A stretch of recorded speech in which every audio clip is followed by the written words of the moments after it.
Yo, what's up, guys? As promised, this is my match preview for Chelsea versus Arsenal. You all should comment down below if this is something you want me to be doing more frequently. Okay, so this match, I had to do a preview on it because this match is literally that important. I believe this one match can change how the entire season progresses from here on out for so many reasons. But before we head into that, first of all, let me just do a touch up on who is the best defensive midfielder in the Premier League and possibly in the world. See, this match is what is also going to decide that because Caicedo, who I think is the best defensive midfielder in the world, bar Vitinha. I mean, Vitinha is on a different level. And he's coming up against Declan Rice. That is an awesome. First of all, I just want to point out, I think Declan Rice has been playing kind of more of a box to box role because of Zubimendi, and he actually said that in one of his press conferences, the one where he captained England when Harry Kane was out injured. He said the manager is using him differently this season. So yeah, I think this debate shouldn't even be happening because they can actually play together if they were on the same team instead of actually having to be, you know, one over the other. But either way, let's do a slight comparison. Who is rougher into tackles? Like who can win the ball back? It's Caicedo. In fact, I honestly think Caicedo is better, but I mean, I'm a Chelsea fan, so maybe my decision might be biased. I don't know, but Caicedo is running for like literally every single minute of the 90 and he covers literally every blade of grass. And this season, he's actually doing that kind of Claude Makelele role where he's first a blockbuster central defensive midfielder and then he transitions into kind of like a box to box midfielder to go forward and score all sorts of absolute bangers. But Declan Rice. Declan Rice is also pretty good too. We know he's better than Caicedo when it comes to crossing and passing, and probably aerially heading and all aerial duels. He's probably better as well, and he's probably a better leader on the pitch. But aside these, I think Caicedo overall is a better player. He's just so good. I mean, Caicedo is the one who starts Chelsea's plays from deep, wins back the ball. He stops the opposition turnovers. He just does it all. I mean, this guy, he is he is the truth. He is the best, and he could be the very reason why we win this match against Arsenal. But that's coming up later. Okay, first of all, why I think this game is going to define this season. See, right now Arsenal are already at the top of the Premier League table, and they are 6 points clear. And if they beat Chelsea, if which I don't think they will, but if they do, they will be 9 points clear at the top of the Premier League table. Assuming Man City win their game, then that's 2 points, 7 points, whatever. The point is they will be way too far for anyone to catch. And if Arsenal stay at the top of the Prem till the end of this year, then there's the likelihood they will win the Premier League trophy. Which, as a Chelsea fan, that is not something we want to hear. But here's the catch: if Chelsea win, that gap is narrowed down to 6 points. We'll be keeping the momentum. We're growing in confidence as a young team. We could actually go on to do some damage and end their Premier League title chasing dreams. Also, I know that Arsenal, at some point, they are going to suffer a huge dip in form, which is why this point they are gathering right now is important. Similar for Sunderland too.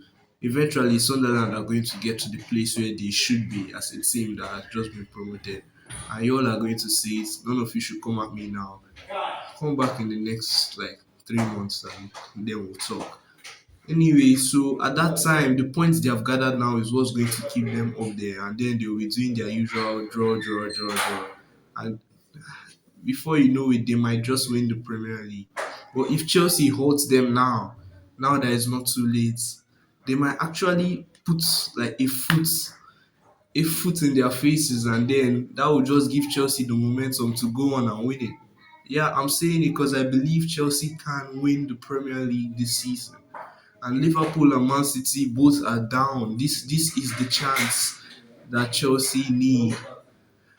Arsenal, they have an incredible squad depth, which is why right now they are the best team in world football.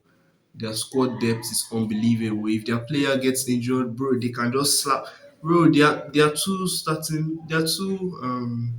backup centre backs are better than our two starting centre backs right now. Which says a lot about this Arsenal squad. The amount of squad depth is what is going to keep them, what's going to help them this season, what is already helping them this season. But I believe Chelsea can stop that. Okay, in the Champions League as well. If Chelsea stop Arsenal, they begin to lose faith, and then Mikel Arteta starts to tweak certain things, which could alter the chemistry that this team is building as a whole, and then could cause them to fall apart in the Champions League. Although I do expect them to reach the semi-finals. Anything lower than that is just not it for Arsenal. Although I think Real Madrid will win this season's Champions League, they're going to come back and shock us. And it's not just going to be Mbappe carrying the team. Take my word for it. Anyway, now let's analyze this upcoming match. I've already made mention of first versus second, the 6 points difference, and how this could be a turning point for Chelsea to win the Premier League. So yeah, that's basically it. In other news, Cole Palmer. Cole Palmer is back. Ordinarily, a match of this caliber, he should start.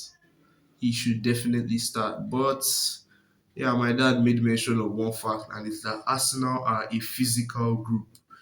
We don't want to force Cole Palmer back in and then have to see him go back out. But if Cole Palmer plays alongside Esteva, bro, this could really be a turning point. And okay, let's leave that. First of all, let's get Arsenal's likely lineup. Magalhaes is injured. Obviously, it's going to be Ryan in goal. Right back Timber, left back Calafiori, Saliba and Mosquera, and then Zubimendi, Declan Rice, Eze in the 10. The Trossard walk off, yeah, Eze in the 10, Martinelli, Saka, and Mikel Merino as the striker. Now, this is obviously a very physical lineup with lots of tall guys that could bully us, which is why we need physical players. So I think, first off, there's no even point of saying this because Caicedo is starting this game. But next, you know what? Let's just build from the bottom. Robert Sanchez is obviously in goal. Cucurella is definitely starting. Reece James. Reece James is a class fullback and is doing a great job as the team's captain, helping to lead them in the dressing room. But I don't think he's starting this match because he played the full game or almost the full game midweek against Barcelona. And Enzo Maresca brought off Malo Gusto at halftime. And Gusto can actually offer more of that physical presence and make those runs forward. So yeah, I think Gusto should start this match. I think it's going to be Chaluba and Fofana because that seems to be the centre back pairing that is working right now. But the midfield is where it gets tricky. We need physical, and I mean physical players. I mean, ordinarily, a game like this, I would have wanted Andre Santos to start for two reasons. My midfield three would have been Andre Santos, Caicedo, and then Enzo Fernandez in the 10. I would have wanted Santos to start because Santos, first of all, he provides that extra defensive cover. That is the first thing. And secondly, Arsenal, they're a team that defends. I can't really say much about their defense. We are all watching the same games and we know they love to keep a clean sheet and they know how to defend. But which means we are going to be needing those shots from outside the box. And when we are talking about shots from outside the box, those screamers, those bangers, in Chelsea Football Club, we are talking about Moises Caicedo. If Andre Santos plays, he gives Caicedo that license to go forward and do what we are now seeing him do more often. get those goals, which could be crucial for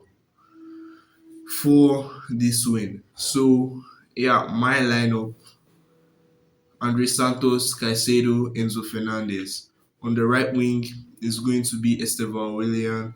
On the left wing, going to be, I think, Pedro Neto, and as the striker, Liam Delap for the physicality. But yeah, like I said, this is my lineup. The likely lineup I think is going to happen. I don't think Santos is starting this game. As much as he has been doing well recently, he's still a youngster trying to develop, and you wouldn't want to just throw him into a match of this magnitude to just test and see what he can do. Maresca would want to use players he already knows and trusts, which means the midfield pairing is going to be Caicedo and Enzo Fernandez. I think that's what Maresca is going to go for. In the 10, I think Joao Pedro is going to play the first half, but I think he's going to have a poor first half. In the second half, we then bring on Cole Palmer. Like I said, I would have wanted him to start, but the physicality, we can't bear to see him go off the pitch. No, no, he needs to get more playing time, especially if he wants to be with England during the World Cup. So yeah, Cole Palmer is going to come in the second half alongside Estevao on the right wing and Garnacho on the left wing. Since Garnacho came in, he has made that left wing spot his own. He clearly saw it as a new chapter, an opportunity to, turn over and get a fresh start. So yeah, now he completely owns that left wing spot. So yeah, I think Garnacho is going to start on the left wing. And then Liam Delap. First of all, he didn't really play much in midweek. Big respect to him though. He got off the mark in the Champions League. Congratulations to him.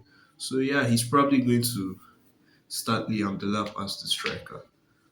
And Cole Palmer is going to be so crucial for this game because right now, without Gabriel Magalhaes, why Arsenal centre back pairing is so good is because Gabriel is the centre back who is kind of like that tough guy who pushes around the big boys, nudges them down and fights with them. While Saliba is this kind of calm presence, he just goes in there with a slight tackle. He's always calm. He keeps a cool head to win back the ball in those kind of situations.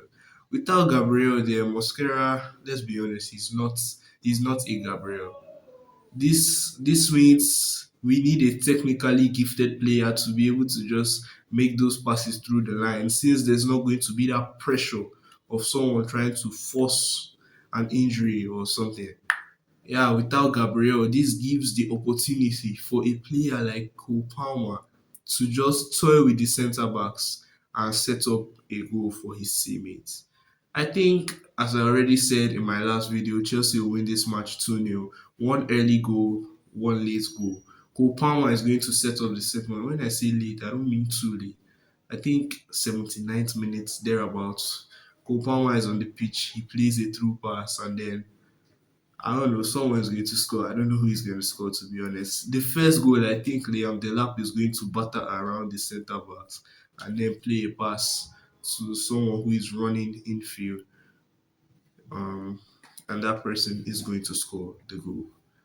So, yeah, this is basically what I think is going to happen. So, just to refresh your memory, Caicedo is the best defensive midfielder in the world.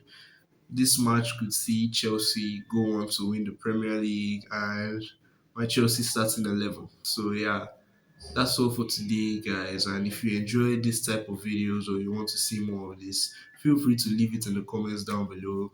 You all know I won't be here doing this if you guys ain't there watching. I really appreciate you guys, and that's all for today. I'll catch you in the next one. Peace.